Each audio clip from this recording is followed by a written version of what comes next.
نحمده ونصلي على رسوله الكريم أما بعد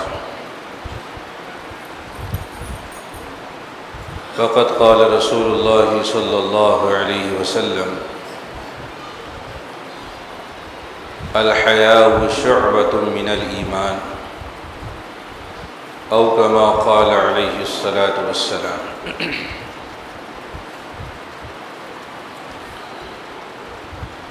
صدر علی قدر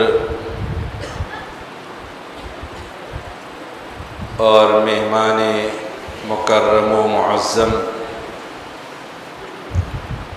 بزرگان محترم، برادران عزیز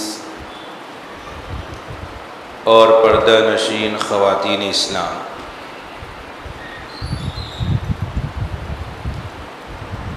اصلاح معاشرہ کے عنوان سے اس جلسے کا انعقاد کیا گیا ہے۔ مقرر خصوصی حضرت مولانا شاہ عنایت اللہ دامت برکاتہم کا ایمان افروز خطاب انشاءاللہ ہم اور آپ سنیں گے، اور آج کی اس مجلس میں نقوش چین کا بھی اجراء عمل میں آئے گا۔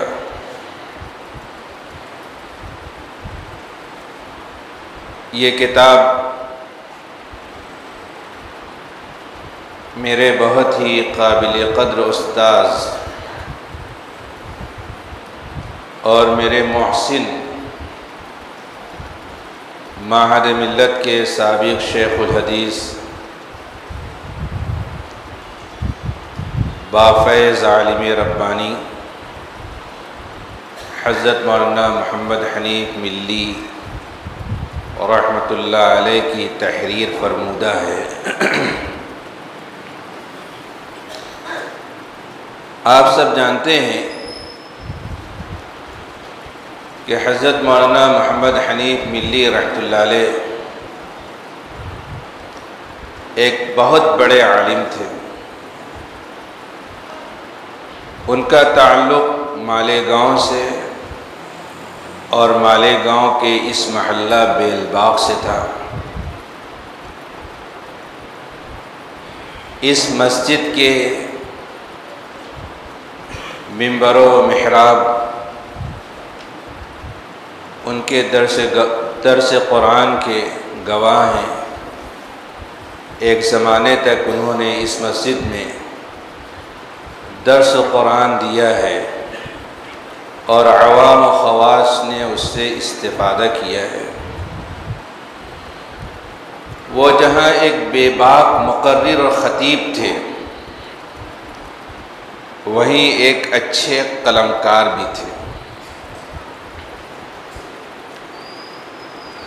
شاید اکثر لوگ میری اس بات سے اتفاق کریں گے کہ جو اچھا مقرر ہوتا ہے اس کے اندر اچھا لکھنے کی صلاحیت نہیں ہوتی، جو اچھا قلمکار ہوتا ہے اس کے اندر اچھا بولنے کی صلاحیت نہیں ہوتی۔ لیکن حضرت مولانا محمد حنیف ملی رحمۃ اللہ علیہ ایک ایسے عالم تھے میدان خطابت میں جن کا کوئی بدل نہیں تھا، اور قلم میں بھی ان کا کوئی ہاتھ پکڑنے والا نہیں تھا۔ علم ایک امانت ہے، جاگیر نہیں ہے۔ جن لوگوں نے علم کو امانت سمجھا، اپنی زندگی کی آخری سانس تک اس امانت کو ادا کرنے کی کوشش کی۔ امام ابو حنیفہ رحمۃ اللہ علیہ کے ایک شاگرد تھے، امام ابو یوسف رحمۃ اللہ علیہ۔ ان کی بیماری میں ان کے ایک شاگرد ان سے ملاقات کرنے کے لیے آئے تو امام ابو یوسف رحمۃ اللہ علیہ نے ان سے مسئلہ پوچھا کہ رمی پیدل کرنا مستحب ہے کہ سواری پر سوار ہو کر؟ شاگردوں نے کہا کہ پیدل کرنا مستحب ہے، انہوں نے کہا کہ نہیں۔ اس نے کہا کہ پھر سوار ہو کر کرنا مستحب ہے، انہوں نے کہا نہیں۔ شاگرد نے کہا کہ پھر آپ بتائیے کیسے کرنا مستحب ہے؟ تو امام یوسف رحمۃ اللہ علیہ نے فرمایا کہ جس رمی کے بعد مینا میں قیام کرنا ہے وہ رمی پیدل کرنا مستحب ہے، جس رمی کے بعد روانہ ہو جانا ہے، قیام نہیں کرنا ہے، وہ سواری پر سوار ہو کر کرنا مستحب ہے۔ شاگرد یہ گفتگو کر کے دروازے تک پہنچے، گھر سے رونے کی آواز آئی، یعنی امام یوسف رحمۃ اللہ علیہ کے انتقال ہو گیا۔ آخری سانس تک علمی مشغلے میں مصروف رہے۔ ہمارے اکابرین میں مفتی محمود حسن گنگوہی رحمۃ اللہ علیہ تھے، دارالعلوم دیوبند کے مفتی تھے، پہلے مظاہرالعلوم سہارنپور مفتی تھے۔ جتنا انہوں نے فتویٰ لکھا ہے شاید کسی اور مفتی نے اتنا لکھا ہوگا۔ کبھی سفر پر روانہ ہونا رہتا تھا تو جتنے سوالات ان کے پاس موجود رہتے تھے ان سارے سوالات کا جواب لکھ کر تیار کر کے دارالفتہ کے حوالے کر کے سفر پر روانہ ہوتے تھے۔ زندگی کی آخری سانسیں لے رہے تھے، ایک استفتاء ان کے ہاتھ میں تھا، موت نے وہ استفتاء ان کے سینے پر ڈالا اور روح پرواز کر گئی۔ اسی طریقے سے حضرت مولانا محمد حنیف ملی رحمۃ اللہ علیہ نے بھی زندگی کی آخری سانس تک علم کی حفاظت کی ہے اور علم کی اشاعت میں جو ہے مصروف رہے ہیں۔ حضرت مولانا محمد حنیف ملی رحمۃ اللہ علیہ کا ایک نمایاں وصف یہ تھا کہ جب وہ بولتے تھے دینی موضوعات پر تو امت کی بھرپور رہنمائی اور رہبری فرماتے تھے، اور اس میں کسی کی کوئی رعایت ذرہ برابر نہیں کرتے۔ دین کی جو صاف، صحیح اور سچی بات ہوتی تھی اس کا برملا اظہار فرماتے تھے۔ کسی مسلم لیڈر سے خلاف شرع کوئی حرکت سرزد ہوئی تو حضرت مولانا محمد حنیف ملی رحمۃ اللہ علیہ نے بلا رو رعایت اس کی خبر لی۔ ان کی اس تقریر سے متاثر ہو کر کے جناب ڈاکٹر اشفاق انجم صاحب نے کہا تھا، اے حنیف ملی، اے حق پرستوں کے امام، شاعر آوارہ کرتا ہے تجھے جھک کر سلام، اسوہ حنبل ہوا زندہ تیری تقریر سے، پا رہی ہے آج دنیا لذت تیری تحریر سے۔ اس شان کے وہ عالم تھے۔ اردو زبان میں بھی ان کو مہارت تھی، عربی زبان میں بھی مہارت تھی۔ علماء کے سامنے عالمانہ زبان میں اور دیہاتیوں کے سامنے دیہاتی زبان میں خطاب کرنے پر ان کو بھرپور مہارت و قدرت حاصل تھی۔ کئی کتابیں انہوں نے لکھی جو ان کا قلمی شاہکار ہے۔ نقوش چین اس انداز میں لکھی کہ پڑھنے والے ایک شاعر کا یہ تاثر رہا کہ ہند ہی میں چین کا ہر سین میرے سامنے، یہ نقوش چین ہے یا چین میرے سامنے۔ اس انداز میں انہوں نے سفر چین کی رودات تحریر فرمائی ہے کہ نقوش چین کتاب پڑھنے والا ملک چین کو اپنی نگاہوں کے سامنے محسوس کرتا ہے۔ آج اجرا ہوگا، آپ کتاب پڑھیے تو اس خصوصیت کا جو ہے آپ کو بھی اندازہ ہوگا۔ حیدرآباد میں ایک جگہ ختم بخاری شریف کا جلسہ ہوا۔ حضرت مولانا محمد حنیف ملی رحمۃ اللہ علیہ کو آخری حدیث کا درس دینا تھا۔ عرب علماء بھی وہاں شریک تھے۔ تو جیسے ہی آپ مائک پر تشریف لائے، یہ واقعہ مشہور ہے لیکن بذات خود حضرت مولانا نے مجھ سے بیان کیا۔ جیسے ہی مولانا مائک پر تشریف لائے تو ان عرب علماء نے کہا کہ ہم آپ سے استفادہ کرنا چاہتے ہیں اور یہ چاہتے ہیں کہ آپ عربی زبان میں خطاب فرمائیں۔ اردو زبان میں درس دینے کی تیاری کر کے گئے تھے، جیسے ہی ان لوگوں نے درخواست کی، مولانا نے برجستہ عربی زبان میں خطاب کیا۔ وہ عرب علماء بھی جو حیران رہ گئے۔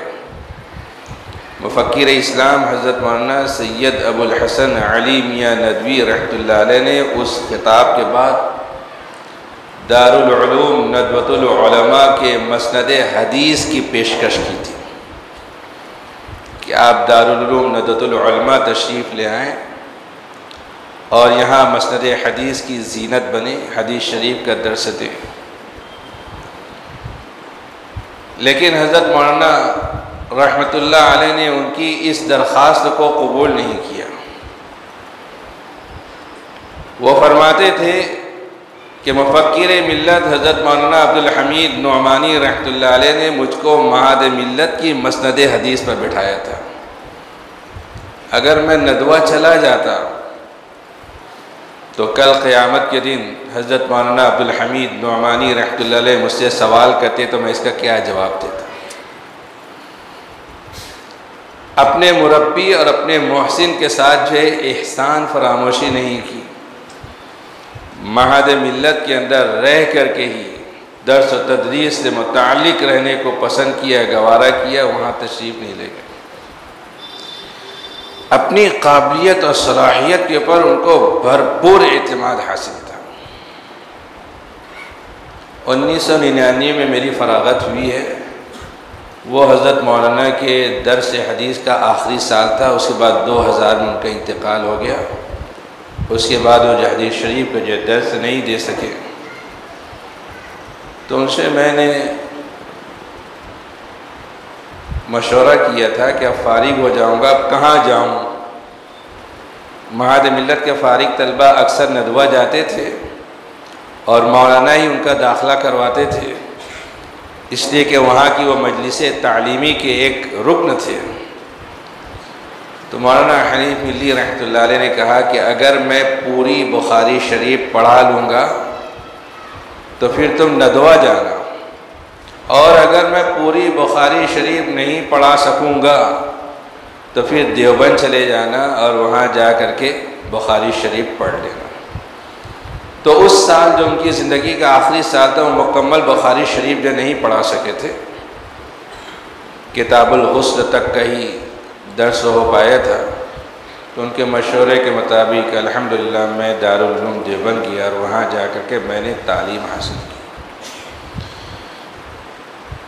ان کو نگاہ بصیرت حاصل تھی، وہ دیکھ رہے تھے اور محسوس کر رہے تھے کہ آئندہ آنے والے زمانے کے لیے کس چیز کی اور کن کن افراد کی ضرورت پڑے گی۔ اس لیے اپنی بصیرت کے اوپر مبنی ان کا یہ مشورہ تھا کہ اگر ایسا ہوگا تو ایسا کرنا، ویسا نہیں ہوگا تو ویسا کرنا۔ پھر میں دارالعلوم دیوبند پہنچا تو اسی سال حضرت کا انتقال ہو گیا۔ میں ان کی میت میں نماز جنازہ میں جو شریک نہیں ہو سکا۔ شیخ عبدالحق اعظمی رحمۃ اللہ علیہ وہاں کے شیخ الحدیث تھے، ان سے کسی طالب علم نے جا کر کے کہا کہ حضرت مولانا حنیف ملی رحمۃ اللہ علیہ کا انتقال ہو گیا۔ انہوں نے افسوس کا اظہار کیا، باتوں باتوں میں میرے والد گرامی کا تذکرہ کیا۔ تو خبر دینے والے طالب علم نے کہا کہ ان کے فرزند یہاں پر آئے ہوئے ہیں۔ شیخ نے کہا کہ ان سے کہنا مجھ سے ملاقات کریں گے۔ شیخ کی خدمت میں گیا تو پھر 1 سال تک انہی کے پاس رہا۔ اس ذریعے اور سبب سے شیخ الحدیث دارالعلوم دیوبند حضرت مولانا شیخ عبدالحق اعظمی رحمۃ اللہ علیہ کی قربت، ان کی صحبت، ان کی خدمت میں رہنے کا بھی اللہ تبارک و تعالی نے مجھ کو موقع عطا فرمایا۔ کوئی فخر کی بات نہیں، تحدیث نعمت کے طور پر بیان کرتا ہوں کہ 1 سال تک جب تک میں دارالعلوم دیوبند میں رہا، شیخ عبدالحق اعظمی رحمۃ اللہ علیہ نے اپنے سر پر تیل مجھ سے ہی لگوایا۔ میری موجودگی میں کسی دوسرے طالب علم کو اس سعادت کا موقع نہیں دیا۔ بہرحال حضرت مولانا محمد حنیف ملی رحمۃ اللہ علیہ بڑے جلیل القدر عالم تھے، ان کی خلوص و للہیت کی یہ دلیل ہے کہ انہوں نے بڑی بڑی پیشکشوں کو جو ٹھکرا دیا تھا اور یہاں مالیگاؤں مہد ملت سے منسلک رہ کر کے ہی انہوں نے گیسوئے لیلائے علم کے گیسو سنوارے ہیں۔ ایک مناسبت آج کی اس تقریب کی یہ ہے، دوسری مناسبت اصلاح معاشرہ کی ہے۔ 1-2 بات اس تعلق سے بھی عرض کر دیتا ہوں۔ میں نے حدیث شریف پڑھی ہے، حضور پاک صلی اللہ علیہ وسلم نے ارشاد فرمایا ہے کہ الحیاء شعبۃ من الایمان، یعنی حیا ایمان کا ایک اہم شعبہ ہے۔ حیا ایک باطنی صفت کا نام ہے۔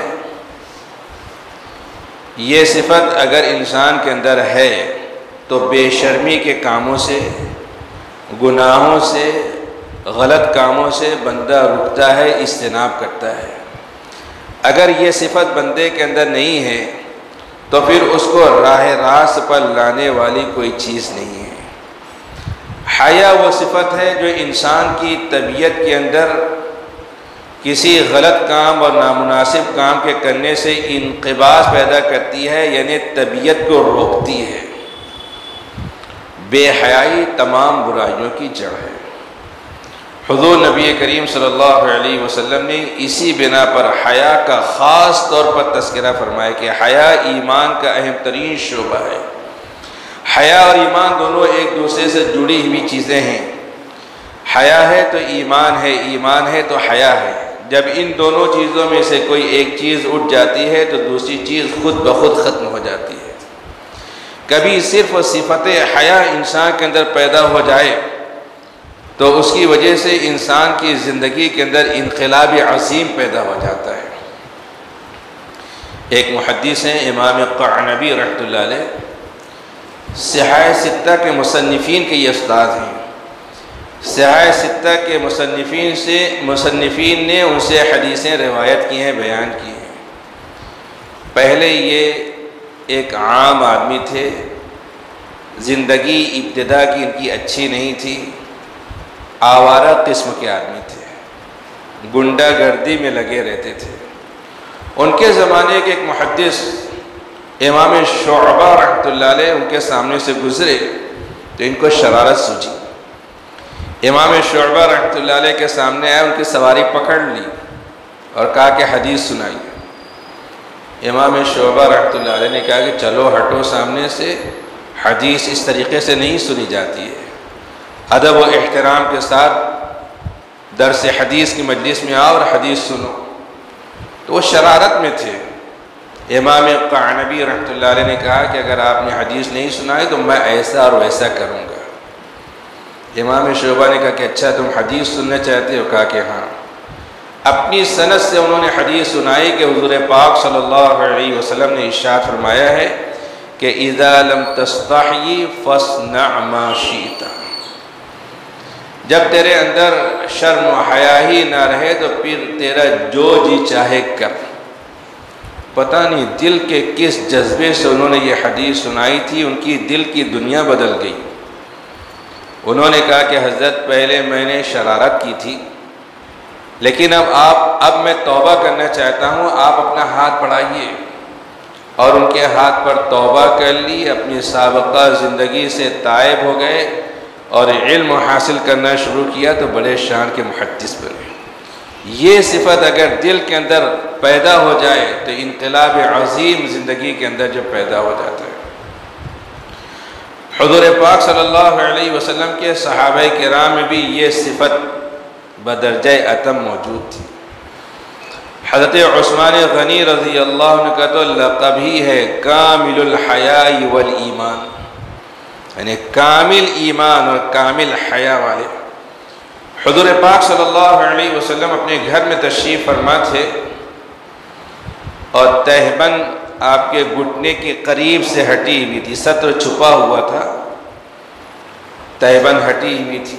حضرت ابوبکر صدیق رضی اللہ عنہ اندر آنے کی اجازت طلب کی، آپ نے اسی حالت میں اجازت دی۔ حضرت عمر رضی اللہ عنہ آئے، اجازت طلب کی، آپ صلی اللہ علیہ وسلم نے اسی حال میں آنے کی اجازت دی۔ حضرت عثمان غنی رضی اللہ عنہ آئے، اجازت طلب کی، آپ صلی اللہ علیہ وسلم نے اپنی تہبند درست کر لی، پھر ان کو آنے کی اجازت دی۔ حضرت عائشہ رضی اللہ عنہ نے کہا کہ اللہ کے رسول صلی اللہ علیہ وسلم، آپ نے ابو بکر و عمر سے ملاقات کا جتنا اہتمام نہیں فرمایا، حضرت عثمان غنی رضی اللہ عنہ سے ملاقات کا اتنا اہتمام فرمایا۔ تو حضور پاک صلی اللہ علیہ وسلم نے ارشاد فرمایا کہ میں اس شخص سے شرم کیوں نہ کروں جس سے فرشتے بھی شرم کرتے ہیں۔ حضرت عثمان غنی رضی اللہ عنہ کے اندر صفت حیا ایسی تھی۔ حیا چونکہ ایک اہم ترین صفت ہے، اس لیے اللہ تبارک و تعالیٰ نے اس کی حفاظت کا انتظام بہت دور سے کیا ہے، دور سے دروازے اور پہرے اور ناکے لگائے ہیں صفت حیا کی حفاظت کے لیے۔ صفت حیا کی حفاظت ہی کے لیے اللہ تبارک و تعالیٰ نے آنکھ کی حفاظت کا حکم دیا۔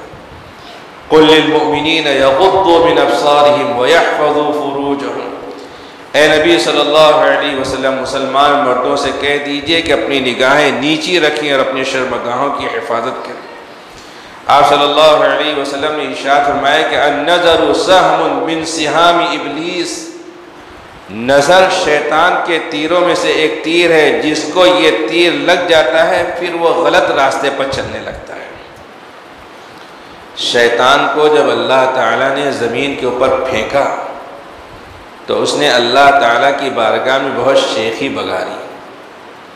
اس نے کہا کہ لَآتِيَنَّهُمْ مِنْ بَيْنِ أَيْدِيهِمْ وَمِنْ خَلْفِهِمْ وَعَنْ أَيْمَانِهِمْ وَعَنْ شَمَائِلِهِمْ وَلَا تَجِدُ أَكْثَرَهُمْ شَاكِرِينَ، میں ان کے آگے سے آؤں گا، پیچھے سے آؤں گا، دائیں سے آؤں گا، بائیں سے آؤں گا، اور ان میں سے ایک کو بھی صراط مستقیم پر گامزن رہنے نہیں دوں گا، راہ ہدایت کی طرف مائل ہونے نہیں دوں گا۔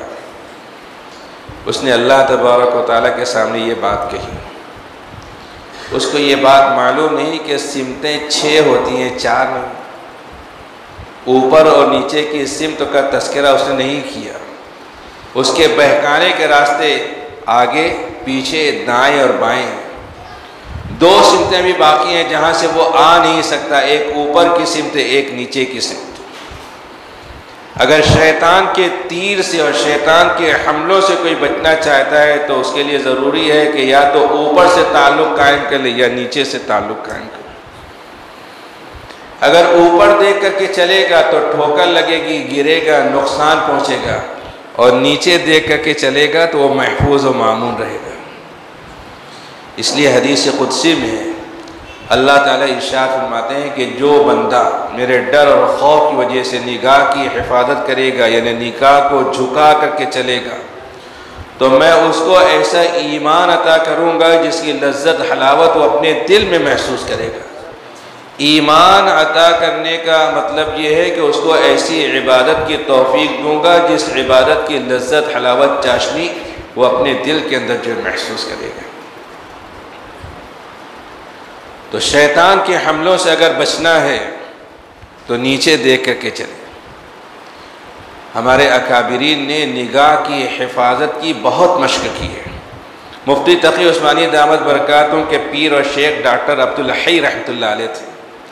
انہوں نے اپنی نگاہ کی حفاظت کی مشق اس طریقے سے کی کہ کسی عورت کی طرف نگاہ اٹھانا تو دور کی بات ہے، مردوں سے بھی نگاہ ملا کر کے بات نہیں کی تاکہ کہ نگاہ کی حفاظت ہو سکے۔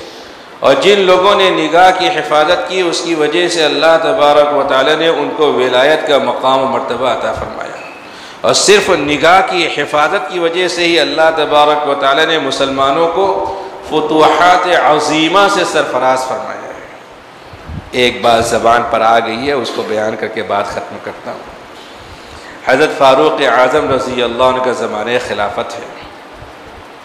شام کے گورنر تھے حضرت ابو عبیدہ بن جراح رضی اللہ عنہ۔ عیسائیوں کے ایک قلعے کا محاصرہ کر لیا۔ محاصرہ لمبا ہو گیا، کسی طریقے سے فتح حاصل نہیں ہو رہی تھی۔ عیسائیوں نے ایک منصوبہ بنایا کہ قلعے کو بازار سے مزین کرتے ہیں اور اس بازار میں نوجوان لڑکیوں کو بیٹھا دیتے ہیں اور دروازے کھول دیتے ہیں، ان مسلمانوں کو اندر آنے کی دعوت دیتے ہیں۔ بہت دنوں سے اپنے گھروں سے نکلے ہوئے ہیں، یہ بھی انسان ہیں، خواہشات ان کے ساتھ بھی لگی ہوئی ہیں۔ جب نوجوان لڑکیوں کو دیکھیں گے تو ان کی طرف جو مائل ہو جائیں گے، جب ان کی طرف مائل ہوں گے تو ان کے اوپر حملہ کر دیں گے، ان کو ہلاک کر دیں گے اور اس خطرے سے ہم بچ جائیں گے۔ اندر کیا پلان ہے پہلے سے کوئی بات معلوم نہیں ہے۔ عیسائیوں نے حضرت ابو عبیدہ بن جراح رضی اللہ عنہ سے کہا کہ ہم ہتھیار ڈالنا چاہتے ہیں، ہم قلعہ آپ کے حوالے کرنا چاہتے ہیں، دروازہ کھول رہے ہیں، اندر تشریف لائیے۔ حضرت ابو عبیدہ بن جراح رضی اللہ عنہ اپنی فراست سے سمجھ گئے کہ کچھ گڑبڑ ہے، اتنی آسانی سے انہوں نے دروازہ کیسے کھول دیا، ہتھیار کیسے ڈال دیے۔ حدیث شریف کے اندر ہے کہ مومن کی فراست سے ڈرو فَإِنَّهُ يَنْظُرُ بِنُورِ اللَّهِ، وہ اللہ کے نور سے دیکھتا ہے۔ لشکر اسلام اندر داخل ہونے لگا تو حضرت ابو عبیدہ بن جراح رضی اللہ عنہ نے سے کہا کہ اندر داخل تو ہو رہے ہو، بس قرآن کی ایک آیت سنتے جاؤ۔ آیت سنا دی، قُلْ لِلْمُؤْمِنِينَ يَغُضُّوا مِنْ أَبْصَارِهِمْ وَيَحْفَظُوا فُرُوجَهُمْ۔ سارے کے سارے مسلمان اپنی نگاہوں کو زمین میں گاڑ کر کے گزر گئے۔ ان دو شیزاؤں کی طرف کسی ایک مسلمان نے بھی نظر اٹھا کر کے نہیں دیکھا، اور وہ قلعہ جو فتح ہو گیا۔ جو ان کا منصوبہ تھا وہ منصوبہ دھرا کا دھرا رہ گیا۔ صرف بندہ اپنی نگاہ کی حفاظت کر لے، اس پر قابو اور کنٹرول کر لے، اللہ تبارک و تعالی اس کو ولایت کا مقام بھی عطا فرمائیں گے، اور اللہ تبارک و تعالی دنیا اور آخرت کی سعادتوں سے بھی مالا مال فرمائیں گے۔ اللہ عز و جل مجھے بھی، آپ تمام حضرات کو بھی کہی گئی باتوں پر عمل کرنے کی توفیق عطا فرمائے۔ وآخر دعوانا الحمدللہ رب العالمین۔